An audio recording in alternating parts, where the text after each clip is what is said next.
All right, let's get started. So thankful that all of you are here today. This is our very first webinar that we're going to be hosting for Lux Capital Investment Group. My name is Suja Sham, and I'm going to go ahead and start the slideshow presentation.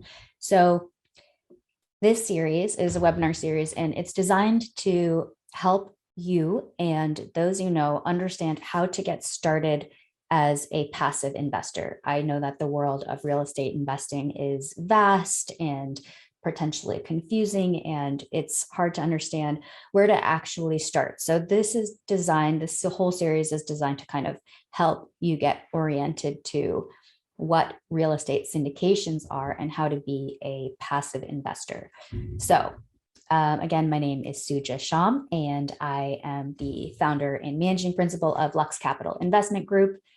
I have a podcast. It's called Passive Income Unlocked. It's a daily podcast where I interview real estate investors from all over the country and all over the world, really, most of whom are investing in real estate in the United States. And we talk about their big whys, lessons learned, and how they have gotten to where they are today. And it's a really awesome show, and it's more story oriented. So while you can learn a lot from it, this series is designed to be more technical. So are you ready to learn the two biggest myths that investors have regarding syndication investing? And number two, learn the different players and their role in a passive investment. And number three, learn the different terms that are used in passive investing. So there's a whole number of terms. We're going to cover what I consider to be the basic ones. And if you have any other input, please, if you want to ask a question, just pop it into the chat, and I will make sure to answer it either as we're going along or at the end of the presentation. So let's move on to the biggest myths that investors tell themselves about syndication investing. So first of all, let me just back up and say, so when you do active investing, that's saying, hey, I'm going to go out and buy a single family home. I'm going to rent it out, and it's going to be an income stream for me. That would be active investing, because in that case, you are then going to be responsible for replacing the furnace if it needs to be fixed. You're responsible for clearing the toilet if it needs to be cleared. You're responsible for managing the updates to the kitchen and the bathroom. You're responsible for finding tenants, vetting tenants, getting their leases in place, et cetera, and making sure they're paying rent. And if they aren't paying rent, then handling that as your city and state allows you to handle it. So you can also do it with small multifamily. And a lot of people do start out their real estate careers by investing as an active investor. And it's certainly how I started, and it's a great way to start. There are definitely ways to make a lot of money doing that. Usually those ways are very time intensive. So it depends on whether you have more time or more money. And that will kind of help you decide which type of investing to do. So that's a little bit of a difference. That's what active investing is. Passive investing is when you invest it directly in a property. So you are actually an equity owner. That's different than owning a REIT, for example. So you are an owner in the investment, but you are not actually responsible for any of those deals. And we'll get into that in a minute. But so that's just the basics on syndication investing. Let's talk about this biggest myth. I have no control. So this mindset keeps many investors sidelined from investing in real estate syndications. So on one side, this is accurate, because once you become a limited partner in a syndication, there are not so many options you have for determining the pathway of the investment. So where your control lies is upfront. It's all upfront. Who you decide to invest with, what markets you decide to invest in, what asset classes you decide to invest in, and what deals you decide to invest in. And again, I already said this, but most importantly, who you decide to invest with. So that's where all your control lies. And it's a lot of work that needs to be done up front. That's why what we're doing right now is so important, because understanding what you're getting into is the most important control that you have when you're investing in a syndication, and you want to make the best decision for yourself And that's actually one way that I add value is I'm vetting a lot of deals, I'm vetting operators, I'm looking at market trends, I'm looking at asset class trends, and I'm really focused on finding what I believe to be the best investments with the best operators. So that's one reason why people will come to me, is because they trust my level of due diligence. They believe that I have a good pulse on the market. And also, of course, we're always putting our own money in alongside our investors when we invest in these deals. Okay, the second biggest lie that investors tell themselves about syndication investing: I won't make that high of a return. This mindset keeps many investors sidelined from investing in real estate as well.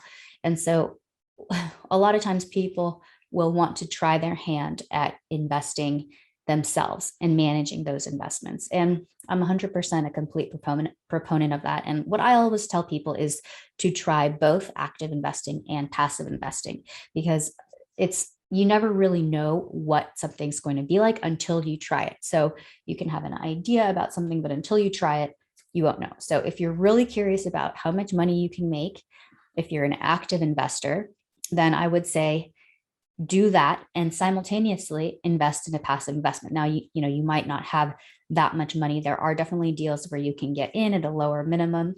Our lowest minimum is 25,000. And there are some deals that we have that are 50,000. So if you have 25,000 and you also want to do an active investment, you may consider, well, what can I buy that will allow me to also simultaneously participate in a passive investment, just so you can get those experiences simultaneously. Okay, so who am I? My story. My name is Suja Sham. As I said, I have been investing in real estate for well over 10 years, and I started out with no money and only debt. It's a true story, and I talk about it on my podcast, but basically I had only student loans and I had almost no savings to my name. I was in graduate school, and that's when I purchased my first property. And so I start from humble beginnings, although I lived a very privileged upper life with my parents supported us amazingly. They came over from India and gave us an amazing life. But, I didn't necessarily have savings when I graduated from college. And I was working as a social worker, working with the homeless population. I was not making a lot of money when I first left college. And I started to realize, oh, I need to start getting my financial house in order. But I had no money and only debt. So I used my student loans to purchase my first piece of real estate. And you can hear more about that story on my podcast. And since then, I have committed myself to real estate. After business school, I ended up working for large financial institutions where I was analyzing their deals and in making large multifamily investments. So I was literally responsible for writing up the investment package, preparing all of the spreadsheets, and making sure that this investment was going to be something that could get past our investment committee and where we would be willing to invest anywhere between $5 and $60 million. And so that was where I started out in this space. And I ultimately headed out on my own. I was more of an entrepreneur from the very beginning, and working in the large financial institutions just wasn't a good fit for me and my personality. What I really wanted to do was be an entrepreneur. And how I figured that out is a long story, but just to, gloss over it, I ended up leaving the country after a number of things went wrong in my life. And I was traveling for 18 months. And that's when I kind of rediscovered my passion for entrepreneurship. And I Googled passive income from a hostel in Patagonia. And I then discovered that there was this whole world of people who were pursuing passive income.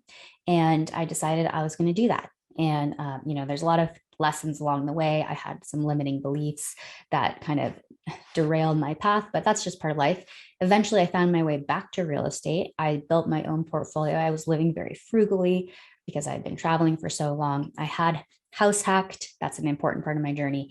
I built an Airbnb portfolio. And then at some point I decided, hey, I need to get out of hospitality. So my Airbnb portfolio replaced my income and from my corporate job. However, I did need to diversify outside of hospitality. I was aware back then that hospitality was not a recession resistant asset class, and I needed to diversify because all of my income was basically coming from this hospitality niche.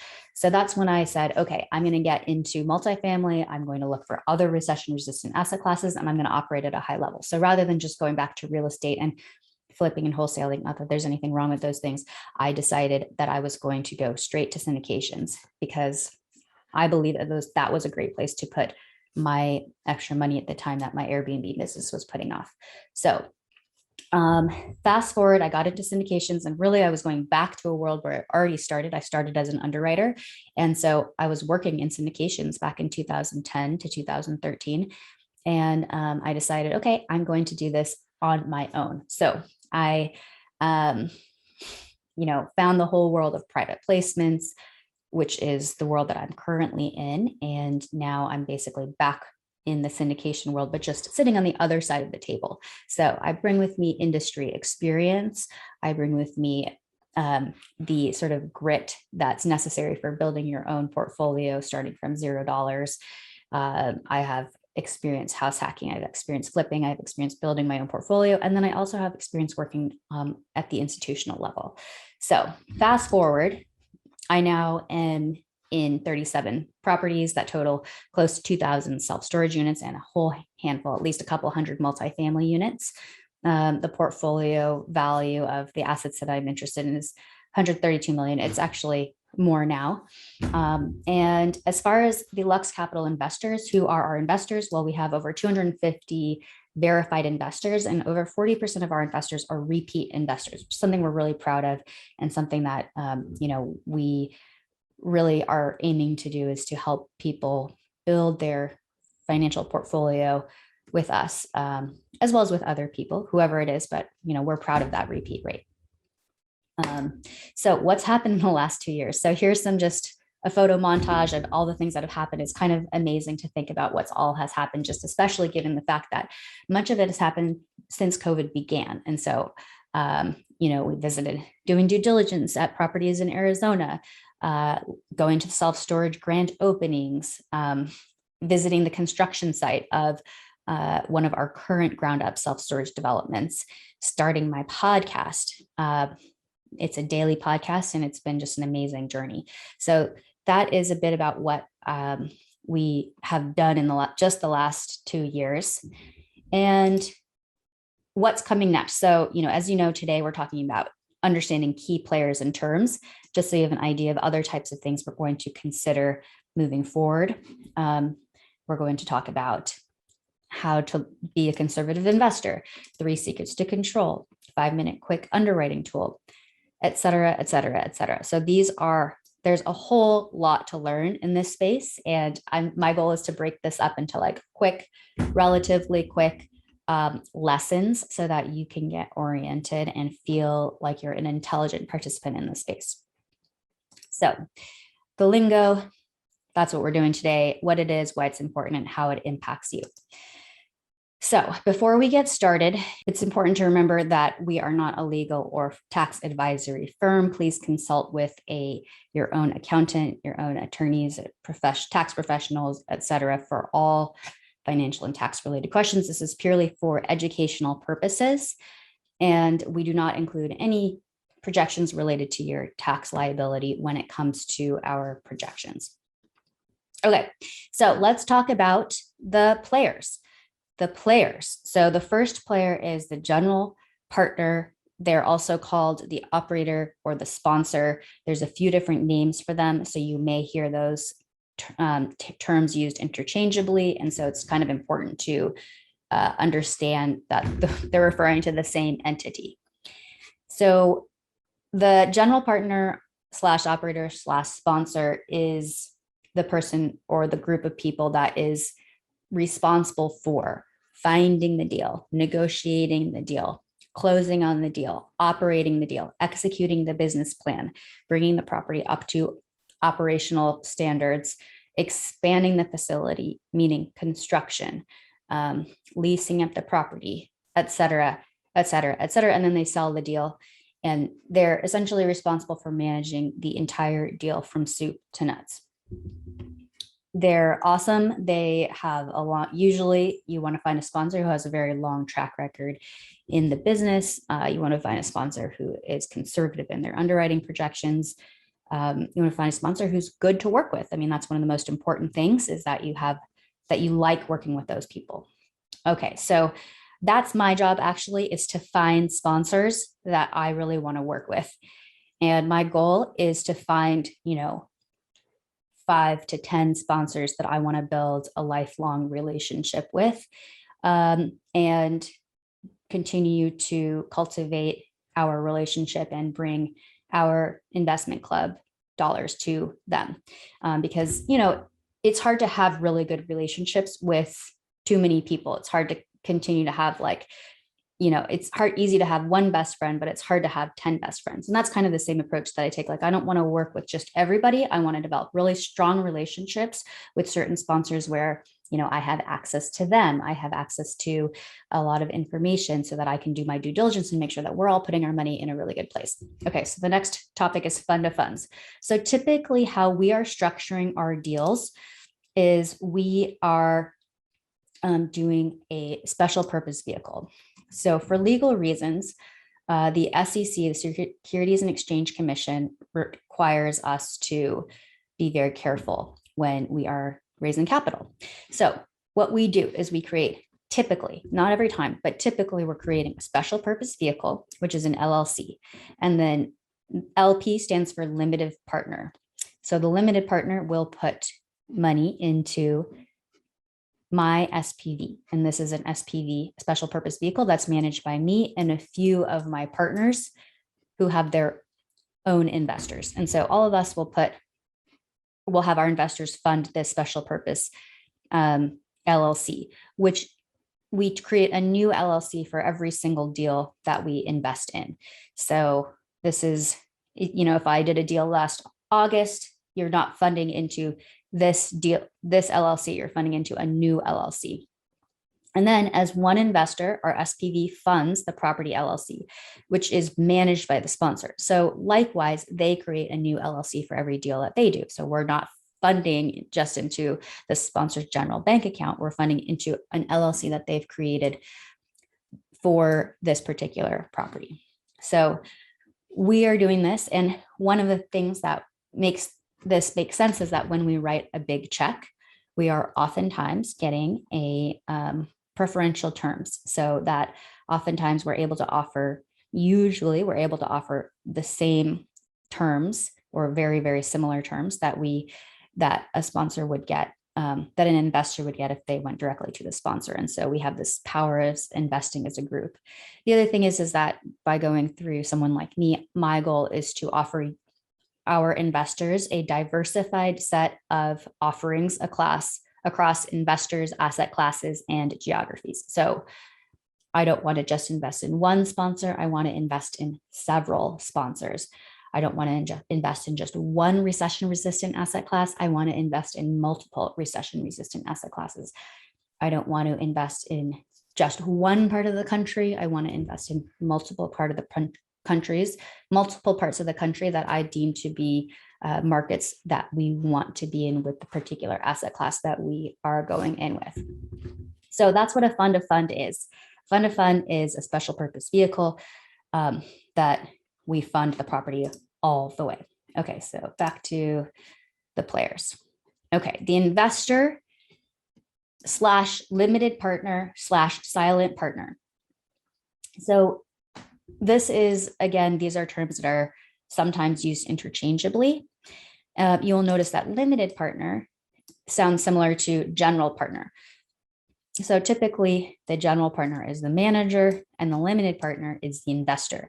And they are a silent partner. They're invested in the deal, but they do not actually have to manage the deal. And they also do not have liability. They also have a limited liability, which is one of the attractive things about being a limited partner, is that your liability is limited. I mean, I'll tell you that I have on my podcast interviewed someone who went from being like an absolute rock star, and it's a very sad, tragic story, but it has a happy ending. But at one point he was literally $27 million in debt because of this property that he turned around, but then there was like a big ice storm and just all the different dynamics. It was really intense. And, he ended up being a debtor, $27 million. So having limited liability is a really awesome way to invest, in my opinion. So limited partners / silent partners / investors, that's typically going to be you and I also participate as a limited partner. So back to this chart, I'm always one of these LPs that's funding into our special purpose vehicle. I'm investing alongside of you. And then, not to complicate things too much, but basically our special purpose vehicle also becomes a limited partner. So we are a limited partner in the property LLC.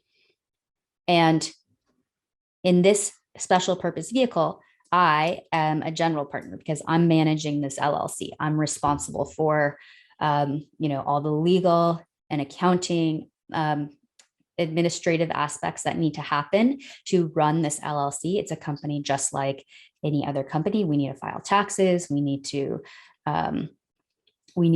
have our legal documents in order. We need to make filings with the state. There's just all these things that need to happen. And so we are the general partner, the ones that are managing this special purpose vehicle. But then as a group, we are a limited partner in the property. Okay, back to the players. So investors, limited partners. There are typically two types of investors. There's accredited investors and sophisticated investors. This is important because the SEC, Securities and Exchange Commission, has allowed certain types of deals to be open to only accredited investors and certain types of deals to be open to sophisticated investors. So what is an accredited investor? You either have to have, there's an income requirement and an asset requirement, and you only have to meet one of the two tests. And so the income test is that as an individual, you need to have $200,000 of income for the last 2 years with the expectation of that same income moving forward. And then if you're married, then you need to have $300,000 of income over the last 2 years with the expectation of that continuing moving forward. And in order to qualify as an accredited investor, we need to do third-party verification, which means that either you need to have an accountant or attorney sign off, or there's some services that we can use that will allow you to go through that process from a third party. And they're not very invasive, but it is something that we need to do. So the other test is an asset test. And so what that means is you as an individual or as a married couple need to have assets of $1 million, excluding your primary residence. And a lot of times people have a lot of their net worth tied up in their primary residence. And since you're always going to want to have a place to live, part of the reason why the SEC doesn't want you to include that is because they want to make sure that accredited investors have enough wherewithal to actually, financial wherewithal to actually be able to take on a risk that's investing in a private placement. So, a question that often comes up isn't it the case that if it's only open to accredited investors that the deal is riskier? And I will say that I don't think that's the case at all. The reason that people tend to do accredited investor only deals has to do with the laws that allow deals to be marketed widely if they are only taking in accredited investors. And so if you have a large raise, that's large for you, whether it's 10 million, 20 million, 30 million, $50 million that you need to raise, then you will probably want to be able to advertise that because you might not have a big enough investing network that your investors would all want to put in, $500,000 or $300,000. A lot of times people like to spread out their investments. So they don't want to just put $500,000 into a deal, although sometimes they do. It just depends on how much capital they need to place.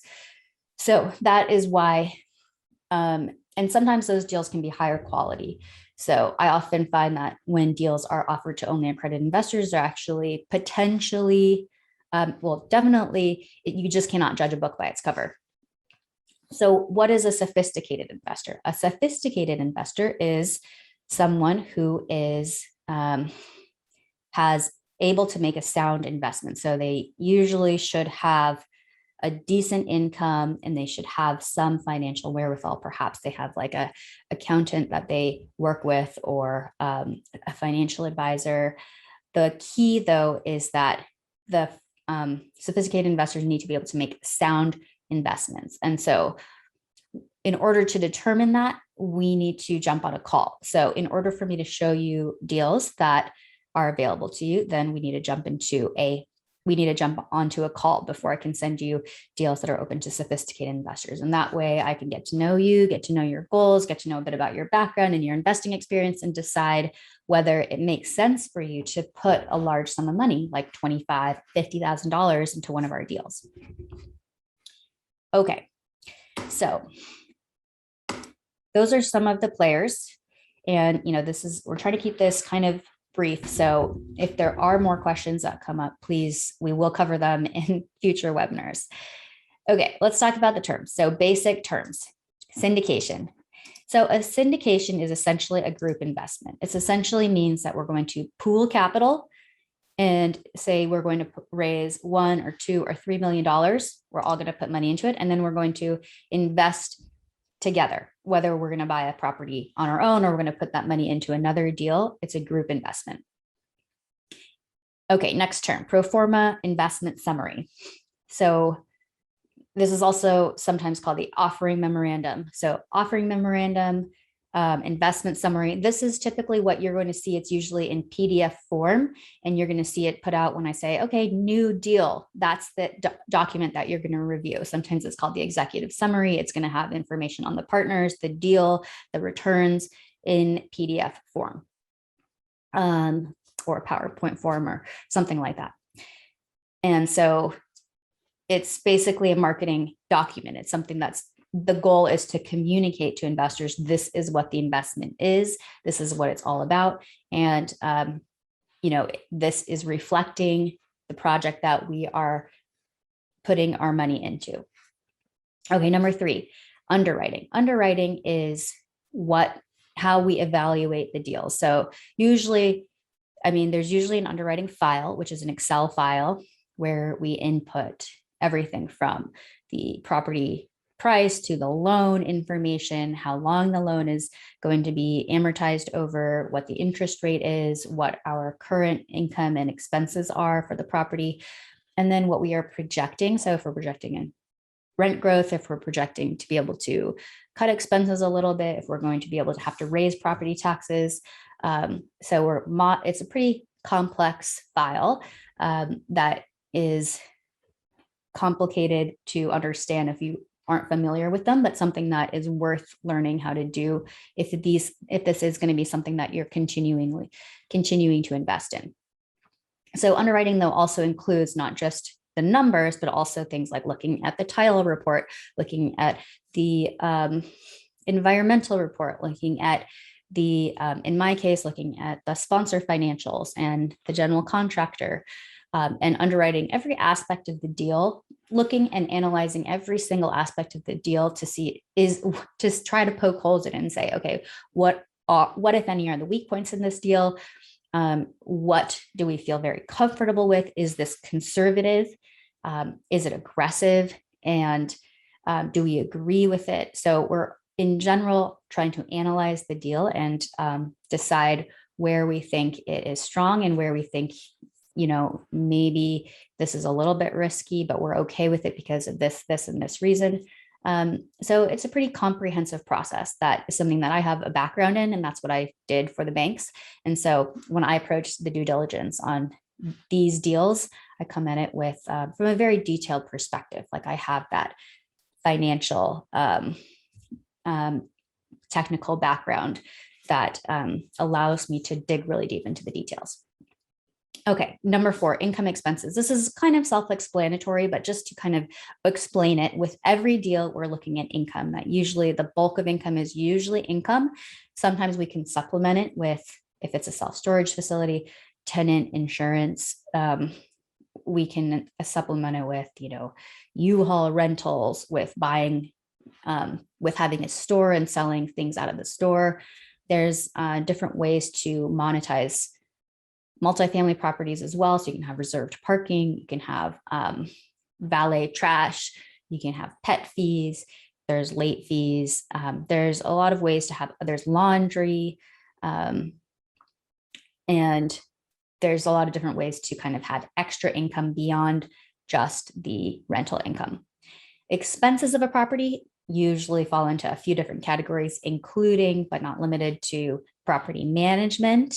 Property managers are in charge of the day-to-day operations on the property. And so these are ongoing expenses. Utilities, sometimes utilities are paid by tenants, but sometimes they're paid by the owners. Taxes, property taxes, and insurance. And there's also cleaning, turnover, maintenance, landscaping, things of that nature, which are like ongoing expenses, which are required in order to upkeep the property and keep it running smoothly. So that is like a basics of income expenses. And one of the crux of what we look at with these deals is like the crux of all of these deals is we want to be able to increase the income and decrease the expenses as much as possible. And if we can create the bigger delta we can create, the bigger of an value we can create, so that when we sell the asset, we're going to be able to achieve a much higher sale price than what we purchased it for. Okay, number 5, private placement memorandum. This is the legal document. It's usually paired with the operating agreement. You'll have it here referred to as the PPM. This is a long document, usually 50 pages or longer. That is a document that you'll need to sign, and a lot of it is a risk disclosure document. The operating agreement explains exactly how the property is going to work, but you'll see when you read the PPM that a lot of it is talking about the risks that you might encounter when you're investing in this property. And so it's kind of a scary document. It's important to understand some important terms in it. So it's something we will do another webinar on, or maybe multiple, because there is a lot to kind of look for and understand. And that's just kind of all. I'm going to leave it at that for now. It's like the main legal document that you're going to need to sign before you are able to invest in one of these deals. Okay, break-even occupancy. This is a term that is we're using to, it actually includes the loan expense as well. So how low can the occupancy of a multifamily or self-storage unit go before we are no longer breaking even? And this is just an important thing to know, because like, for example, if the break-even occupancy is 85%, that's not very good. You know, that does not give me a lot of comfort that we're going to be able to weather hard times, because that's kind of what the most important thing is in this business. Is you don't want, the reason real estate deals go south is because they cannot weather a storm. And so how do you weather a storm is you leave yourself quite a bit of room. So if the break-even occupancy is like 65%, that is far more comfortable. There's a lot more room between 85% occupancy and 65% occupancy. So if you know you're going to be able to cover your mortgage payments, cover your expenses, keep the property operating at 65% occupancy, that's usually a pretty comfortable break-even occupancy. And so, and just to like dive into that a little further, the reason that deals go south is because the properties get foreclosed upon by the banks. And so if you're not able to make your mortgage payment, just like in a house, the bank's going to eventually take your property back, and then everyone loses a lot of their money. So this is why break-even occupancy is a very important underwriting consideration. Okay, number 7, cap rate.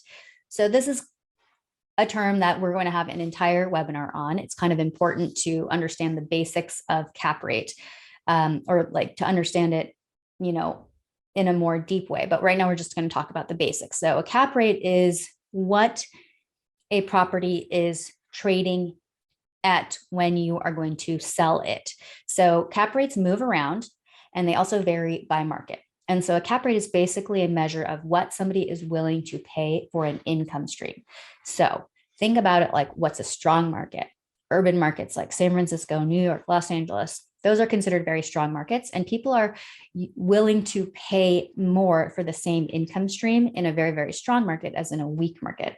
So why is that? It's viewed as more safe, that there's always going to be a demand in the cities, and there's a lot of international money that comes into these bigger markets as well. And so that's one thing that compresses cap rates. And so when there is more demand when there is people are willing to pay more, the cap rates actually are lower.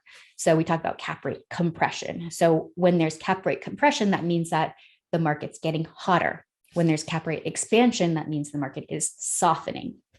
And so why is that? Because a cap rate is equal to the NOI, the net operating income, divided by the sales price. And so the net operating income divided by the sales price is like, so for example, it might be like 5% is like a typical cap rate in multifamily.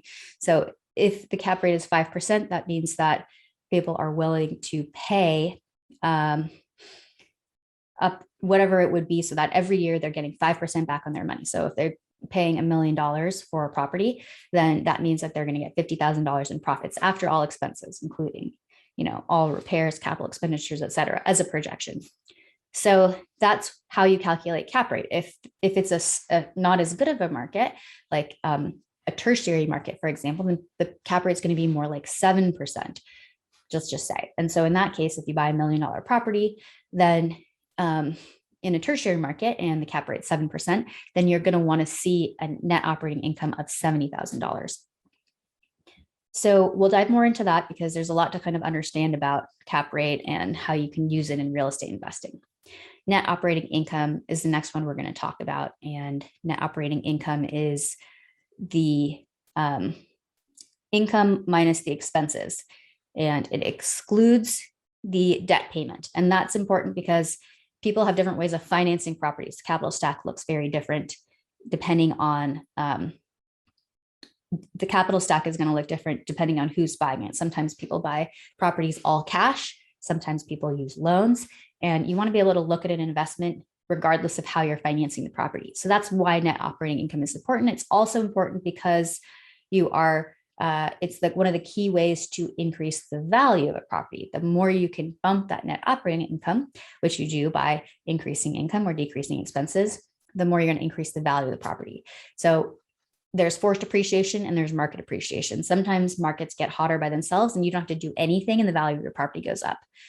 But what we like is we like to be able to control how much value we're increasing the property by. And so that's why bumping the net operating income, it's called forced appreciation. And so that helps us control how much we are increasing the value of the property. Okay, so preferred return. That is a concept where we are going to be issuing investors their returns before the general partner gets paid. So typically you'll see preferred returns like 7%, sometimes they're 6%, sometimes they're 8%. I've even seen 9%. It depends on the deal and how it's structured. So what does that mean exactly? Well, let's look at this next slide really quick. So this is an example of a $100,000 investment in a recent deal that we put out. So if you put in $100,000, then in year one, we're projecting $5,440 return, which is equal to 5.44%. So in this case, the deal has a preferred return of 7.5%, but wait, we only return 5.44%. So that means that we're going to have to catch up to our preferred return. So we're not projecting to be able to catch up. So in year three, we're going to catch up and we're going to keep catching up in year four. And also then there's going to be a waterfall split. So after we hit that preferred return, then there's usually a split where the GP will get a portion of the cash flows after we hit our preferred return. So basically preferred return basically means that you get paid and investors, and that's we always have a preferred return. So investors are always going to get paid first, at least before the general partners. Okay, next we're going to talk about average annual return. So the average annual return is important because it helps you understand how much money you're making per year. So let's go back to this example. So in this example, here are the cash flows. So we've got $100,000 invested in year zero, year one, year two. The cash flows are $5,000, $7,000, $10,000, $9,000, and then another $9,000 in year five. And then I've also put in green $49,694. So that's how much money is going to be returned at sale according to our projections. And then your capital is going to be returned. So how do we calculate average annual return? You look at the total return. So this $90,000 is the sum of all of the greens. So all the cash flows plus the proceeds from sale, that's equals 90,936. Then you divide that by $100,000, which is the invested capital, you get 91%, divide it by 5 years, and you get 18%. So that's how we got to an average annual return of 18%. So that's AAR, or average annual return. Okay. Next, we're going to go over equity multiple. It's also a return metric. So take that, remember that 90,936 that we went over. So take that $90,000, add it to the amount of capital that we put in. So you put in $100,000, and at the end of the deal, you get $190,000, $936. So the equity multiple is simply this number divided by the $100,000, and that equals 1.91x. So another way to think about it is if you're going to double your money, then it would be 2x. So if we're doubling your money, then the equity multiple is going to be 2x. Okay, so that's equity multiple. It's another term you'll see. And next, we're going to talk about internal rate of return. So internal rate of return. Internal rate of return is similar to AAR, except it also includes the time value of money. So why is that important? Time value of money is the most important concept when it comes to investing. A dollar today is worth less than it is tomorrow.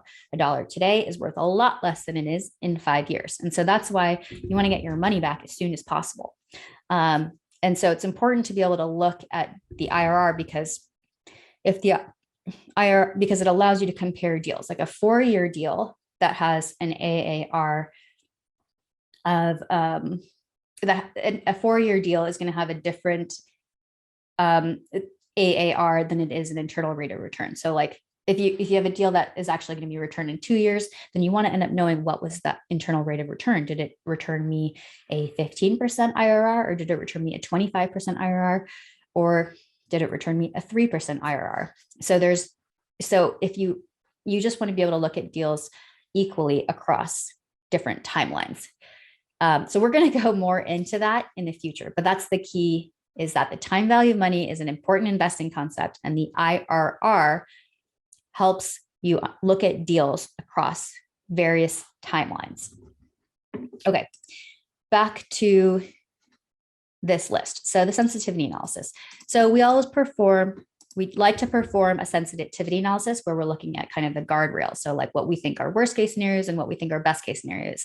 We usually present the likely case, and then we let you know that in the best case scenario, we might be looking at this, and in a scenario where things are not going our way entirely. So like what's going to create a scenario that creates the best case scenario, the economy continues to improve, the market dynamics continue to improve, and everything about the property is going well. We're not running into a lot of roadblocks. There's not a lot of changes to construction costs, et cetera. So in that case, we are going to be closer to the best case scenario. But let's say the economy does take a turn and we can't, we want to sell, but we consider it still a good time to sell, but maybe it's just not quite as opportune as it was when, it wasn't a recession. Then that's kind of why we like to put in those best and likely case scenario, best, likely, and worst case scenarios, because we just want you to have an idea of what we think the likely range of where this investment is going to play out is going to be.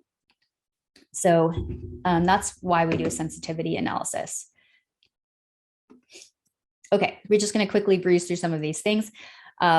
Debt, equity. So the capital stack is a really important term to kind of understand, concept to understand in real estate deals. A lot of times people say, well, why don't the sponsors just borrow all this money from a bank? And the reason for that is because that's just not how real estate deals work. Like if you think about buying a single family house, you have to put down a down payment. Usually it's somewhere in the 20 to 25% range. And that's because the bank is going to want to, if the property that your house goes down, the bank doesn't want to come up short. So if you buy a house for $100,000 and then the economy tanks and then the house is only worth $90, you've put in a down payment of, let's say, $25,000. The bank takes the house back, and they all get to take your equity too. So they get to, like, if you foreclose on your house. So then they will, your capital is the one that's at risk. So that's why equity is important in any deal and in any real estate transaction. There need to be equity investors. And so the equity for, so the equity, common equity, has a higher risk. And so let's look at this. So basically, here's the risk column, here's the priority column. So senior debt gets paid first. And so they have a low risk. That's like usually if you're have a mortgage, a first mortgage, your first mortgage provider is your senior debt. If you have like a home equity line of credit, that would be similar to mezzanine debt. So they still are paid second, which is priority, but their risk is just a little bit higher than the senior debt. And then we're looking to look at preferred equity. So most of the time we're going to have common equity only, but there are deals that we'll do where we have preferred equity. So we're going to go into that later. Why would you want to do preferred equity versus common equity? Well, because it's less risky, but you're also going to probably get less than you would if you're common equity. So usually whenever you're trading risk for, priority, or you are going to want to get paid more if you're in a lower priority situation. So that's a little bit about the capital stack. We'll definitely do an entire session on that. So we're running kind of late. So I answered several questions while we were doing the presentation. But for now, I'm just going to wrap up and let you know that for those of you who have not yet had a chance to join our investor club, you can do that at lux-cap.com/invest-with-us. And that's how you can get access to our deals. Then you'll need to jump on a call with me so that you can then get access to our 506B deals, or deals that are open to sophisticated investors. And who's the club for? Well, the club is for people who are either just starting out or they're pro to investing. We cater to both types of investors. Well, we're also for people if you're doing this on the side or if you're doing this full time. And finally, even if you haven't invested in a deal or you've invested in several deals, we still offer very, very high quality deals, and we aim to be approachable. So we want to make this accessible. It's a big part of my mission, is to close the investing gap. This is an amazing way to invest. Everybody should be doing it, in my opinion. And we'll go into more of that later. But that's why I would like to close the investing gap, is because this is just such an amazing opportunity, and it's an amazing time to get involved in this space. So make sure you email me if you want to see other topics covered. I want to know your questions, etc. And that's pretty much it. So now we will thank you for coming on this webinar, and we will see you next time.